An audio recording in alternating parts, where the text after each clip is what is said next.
चंपावत विधानसभा seat से कैलाश गहतोड़ी के इस्तीफे के साथ ही अब सबकी निगाहें आगामी दिनों में होने वाले चुनावी जंग पर टिक गई है। तो वही बताया जा रहा है कि उत्तराखंड के सीएम पुष्कर सिंह धामी चंपावत सीट से उपचुनाव लड़ेंगे। लेकिन कांग्रेस इस उपचुनाव के लिए कितनी तैयार है, ये एक अहम और बड़ा सवाल है। दरअसल सीएम धामी के लिए अपना इस्तीफा देने वाले कैलाश गहतोड़ी ने करीब 5000 वोटों से कांग्रेस प्रत्याशी हेमेश खरगवाल को इस सीट पर हराया था। अब चंपावत के विधायक गहतोड़ी ने इस्तीफा देकर सीएम धामी के लिए ये सीट खाली कर दी है। आपको बता दें कि राज्य में मुख्यमंत्रियों के उपचुनावों का इतिहास जीत का रहा है, लेकिन विधानसभा चुनाव में पराजय के घाव सहला रही कांग्रेस उपचुनाव की जंग पूरी शिद्दत के साथ लड़ना चाहती है। ऐसे में पार्टी के प्रदेश अध्यक्ष करण महारा का कहना है कि हम चुनाव जीतने के लिए लड़ेंगे और पूरी ताकत के साथ लड़ेंगे।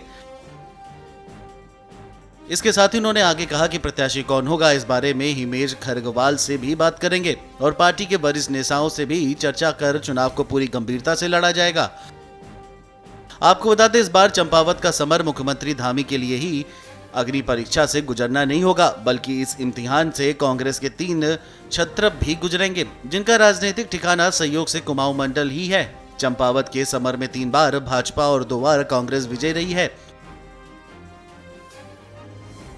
कांग्रेस के हेमेश खरगवाल चंपावत सीट से 2 बार चुनाव जीत चुके हैं, लेकिन 2022 के विधानसभा चुनाव में खरगवाल 5304 वोटों से हारे हैं।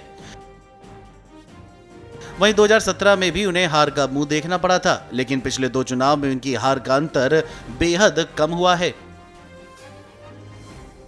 बीजेपी के लिए मनोवैज्ञानिक बढ़त की बात यह है कि उत्तराखंड में मुख्यमंत्रियों के उपचुनाव का इतिहास जीत का रहा है।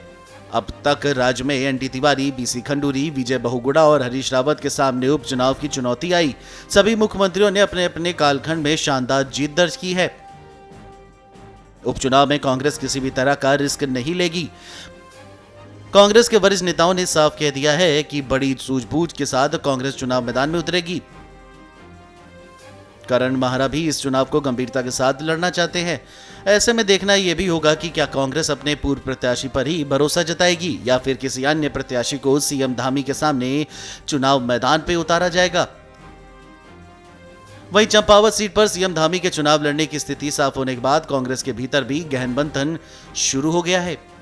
उत्तराखंड में हुए विधानसभा चुनाव में कांग्रेस महज 19 सीटों पर ही सिमट गई थी, जबकि बीजेपी के प्रचंड बहुमत के साथ जीतने के बावजूद भी सीएम धामी खटीमा सीट से विधानसभा चुनाव हार गए,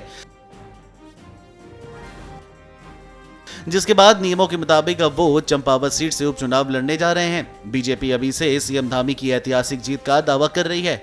ऐसे में देखना यह होगा कि कांग्रेस उनके सामने किसे अपना प्रत्याशी बनाती है।